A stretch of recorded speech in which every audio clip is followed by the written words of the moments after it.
huwandu wevanhu vagamuchirwa muchechi yavo.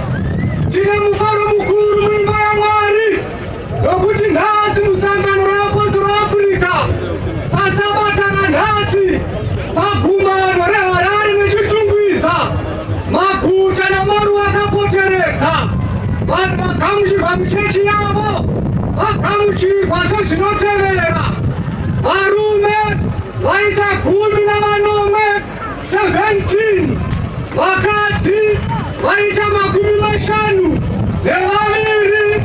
vose pamwe chete 60 69. Kudzai Jehovha!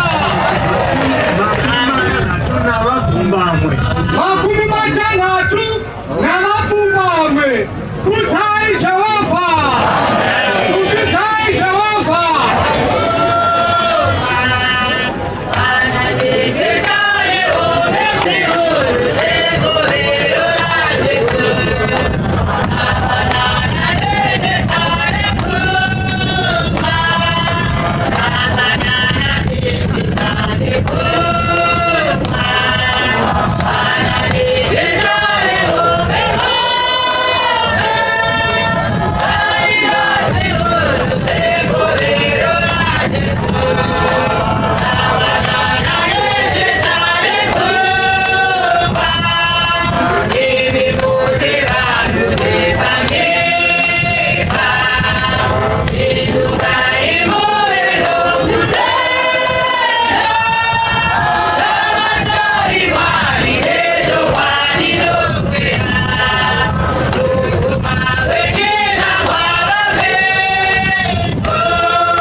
Muchechi imi muri kuda kumberi, varume nevakadzi, vakomana nevasikana, maita chinhu chakanaka nhasi paupenyu hwenyu, nokuti matiza neupenyu hwenyu kubva nahwo kurima muchida kuchiedza chaJesu chinoshamisa. Makorokoto makuru kwamuri, makorokoto, nokuti mabva muri makuru muchiuya kuchiedza chinoshamisa. Mabva pasimba raSatani muchiuya kuna Mwari, mabva murufu muchiuya paupenyu. Asi zvamaita izvozvo rokutanga rokutenda, chasara ndechekuti mubhabhatidzwe. Kubhabhatidzwa ndokuiswa Mwari Baba, Mwari Mwanakomana naMwari Mweya Mutsvene, anobva ati amen. Kureva kuti upenyu hwako iwewe hwakurarama huri naMwari Baba, Mwari Mwanakomana naMwari Mweya Mutsvene. Naye mufundisi, wadi umobisa vedu vasunungurwa vaya vagara ipapa. Vasunungurwa vese chizoka yenyu mugara kunzvimbo dzenyu. Mwari akuitirei zvakanaka. Endai maudza vanhu kuti POT haisi chechi, nenhema dzese dzavanonyepa dzese makona ari pano.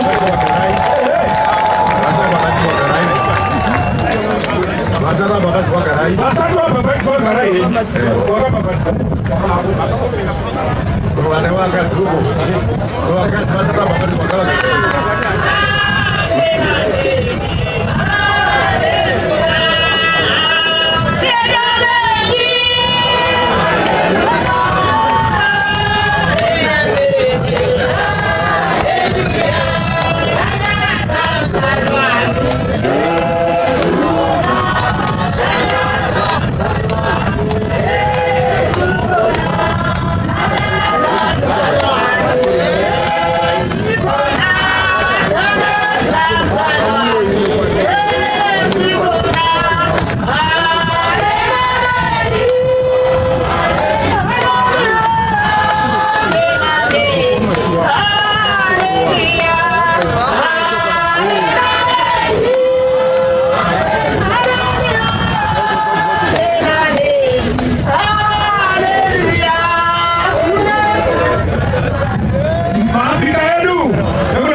zviri mubhaibheri pana Marko 16 verse 15 akati pavari endai munyika dzose muparidzire zvisikwa zvese ivhangeri. Vanotoenda vakabhabhatidzwa vachaponiswa asi vasingatendi vachatonga. Zvino imi matenda ndosaka vaturi pamaoko asi chasara nechekuti mubhabhatidzwe. Kubhabhatidzwa vamwe vari kudzoka saka ivo munofanira kutoona kubhabhatidzwa izvozvi nhumbi dzokuchinja munodziwana ikoko. Kana mabva kunobhabhatidzwa momuwa mvura yemunamato, mvura yaufa naomega, mvura yemunoshandisa paupenyu hwenyu. Saka pari zvino maakunobhabhatidzwa novafundisi vanoteera, mufundisi Silva namufundisi Maresera ndovatanobhabhatidza vatendi vagamuchirwa muchechi yavo avo. Kereke ichanoimbira iwaterfalls. Saka nokudaro imi varume nevakadzi muri kumberi chisimukai muende kumashure uko muende kunobhabhatidzwa. Teerai muvhangeri, teerai muvhangeri chiri mabhunga muende kunobhabhatidzwa.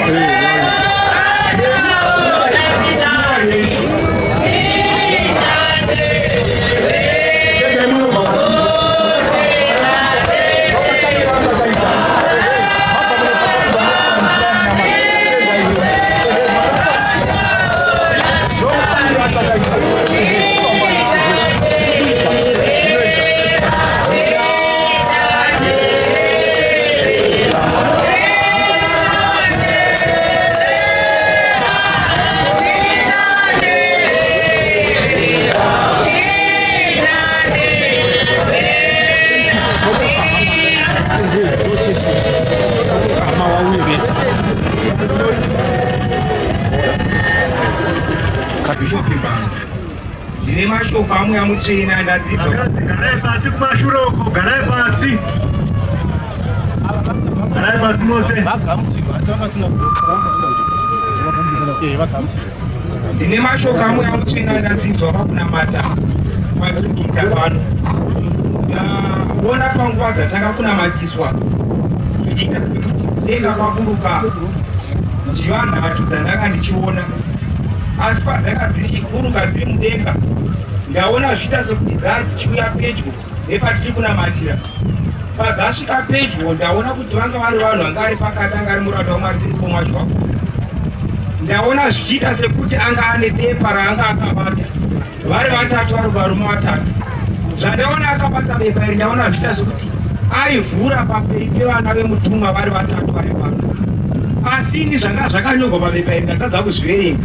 Asi ndaona ivo vachigutsira musoro vachiratidza kuti vanga vachizvinzwisisa. Ndashamiswa pamberi paMwari pavapedza kuverenga bepa iri. Ndaona zvichiita sekuti vapfekana pachavo vega vakachinja vakaita muranda waMwari Sinipo Mwazhwafu. Chinhu chandishamisa pamberi paMwari. Zvandanga ndichindoona izvi ndabvunza pamberi paMwari pamweya mutsvene tikati zvikarei. Zvikanzi naJehovha Mwari, Jehovha Mwari awedzera simba pavano mutumwa uye avaita kuti varambe vari chinhu chimwe chete. Chinhu ichi ndachiona chikandifadza chose pamberi paMwari. Ndaona kuti simba rawedzerwa muchechi uye vanhu vakarasika vachadzoka. Zvandanga ndichiramba ndichindoona zvakadaro ndaona zvichiita sekuti pavachinja vakaita mutumwa ndaona vachitaura vachiti vanhu vazhinji vari muchechi vane matambudziko, vanofanirwa kuti matambudziko aya apere. Ndopandaona vachisumudza Bhishopi Chiome. Zvandaona pachisumudzwa Bhishopi Chiome zvaita zvekuti kurunzi Bhishopi Chiome ko vanhu vanokudza matambudziko avo vari kupi vachitovabatsiri. Saka ndaona Bhishopi Chiome zvichiita sekuti asumuka. Zvaanga achindosumuka ndaona zvichiita sekuti pane murume waadana. Zvaadana murume uyu zvakaita sekuti kune murume aita sekuti akandomuisira meseji achikumbira kuti abatsirwe uye abatsirwe maringa nemba yake, achikumbira kuti vashanye kuba kwakasi pakushanya kwacho ngavasandoudza mukadzi wake. Chinhu ichi ndachiona kuti vakaita zvekuchiudzwa paWhatsApp kwete panyama.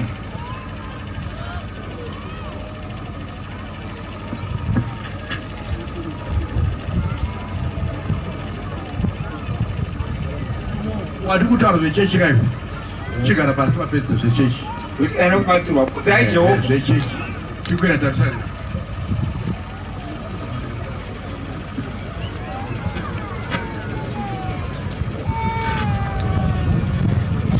Afrika yedu Afrika. Ndini Pamai kimai watange. Dini Rejoice Ndanji. Dini Rejoice Ndanji. Kudiriro current kereke. Dini Rejoice Ndanji. Kudiriro current kereke. Mufundisi Matandiro Bishop Chiwome. Ndakarapiwa chizaruro ndichinoona patakangobva kudare kure. Ndakanopiwa panguva yedzidzisa Bishop. Panguva yedzidzisa Bishop AK. Ndakanoona zvichiratidza kuti panguva yavanga vachidzidzisa pasi pavo pakanobuda tower light rakabuda. Saka tower light rakanozuka nepasi pavo richiratidza kuti rakanga richinokura. Saka panguva rakanga richinokura ndakanoona vamira vanomudzidzisa vari vatatu, Bishop AK, Bishop James Mwazha naBishop Ngoni Mwazha. Bishop AK Mwazha, Bishop James Mwazha naBishop Ngoni Mwazha. Saka ndakanoona vachinoiswa pamwe chete tower light iroro richinosimuka. Saka pakusimuka kwetower light ndakaramba ndakacherechedza ndikanoona tower light chinosvika mudenga. Asi ndakanoona kwokutanga zvichirazvo ndakanowedzera kumusoro ndichinoona muranda waMwari Pauro Mwazha Africa ari kumusoro-soro. Saka panguva ndakanoona kudenga kuchinoburuka vatumwa vandakaverenga vakandiitira vana patower light iroro. Saka panguva iyoyo ndakaramba ndakacherechedza ndikanoona vatumwa ava vachiburuka, asi ndakazoona kuburuka vakawanda. Saka vakaburuka vachiratidza vanga vauya kuzobatsira mabhishop ava kuzovabatsira pabasa raMwari, nokuti ndakanonzwa mudzidzisi achitaura achiti ndava kunopedzisa basa rangu ndega, chizaro chikapa chapera chakadaro. Ndichinozarura zvendiri paHighfield kumano musi weSabata. Ndakanoona pamabvazuva pachinobuda Bishop Juru, asi zvakaita sekuti Bishop Juru vakanga vakaiswa kunzi varindire muimba yechirayiro. Saka ndakanotarisa muimba yechirayiro iyi ndokubva ndaona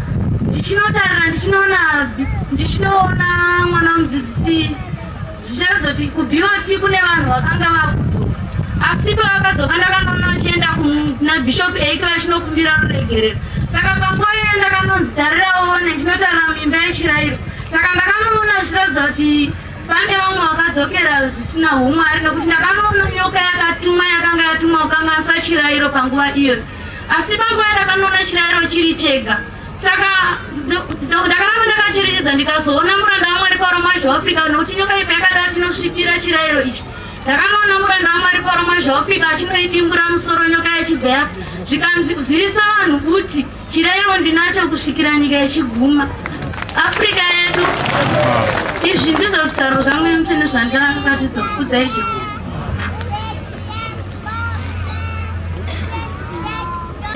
Afrika. Ndini muroti tarusarira.